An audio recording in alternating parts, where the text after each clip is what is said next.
વાત કરીએ ઉપલેટા તેલંગાણામાં જળબંબાકાર છે। તેલંગાણા ગામે રોડ રસ્તાઓ અને નદી બન્યા। તેલંગાણા ગામે જનજીવન અસ્તવ્યસ્ત થયું છે।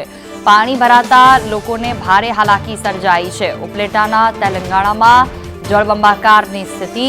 તેલંગાણા ગામે રોડ રસ્તાઓ નદી બન્યા। જ્યાં જુઓ ત્યાં રસ્તા પર પાણીના દ્રશ્યો સામે આવ્યા છે। સામાન્ય જનજીવન ઠપ થઈ ગયું।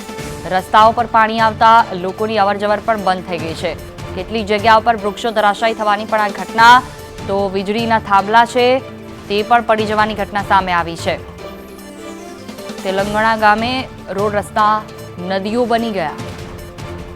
અલ્પેશ ત્રિવેદી સંવાદદાતા ફોન લાઈન પર જોડાયા છે મારી સાથે। જી અલ્પેશ, રસ્તાઓ પર પાણી વહી રહ્યું છે, હજી સુધી પાણી ઓસર્યા નથી, શું વિગતો, શું સ્થિતિ હાલમાં? જી જોઈએ જણાવી દો કે ઉપલેટાના પલંગણા ગામ છે તે બેટમાં ફેરવાઈ ગયું છે ને હાલ જોધવાર વરસાદને લઈને નદી નાળા પણ છલકાયા, ચેકડેમો પણ છલકાયા છે ને નદી વધારે વરસાદને લઈને સ્કૂલો અને સરકારી રહેણાંક મકાનમાં પણ વરસાદને લઈને હાલ લોકોને હાલાકી વેઠવાનો આવી રહ્યો છે ને હાલ તેલંગાણામાં પરિસ્થિતિ બેકાબુ હોય તેવી પરિસ્થિતિ નિર્માણ પામી છે। જી બિલકુલ, તમામ જાણકારી બદલ આભાર।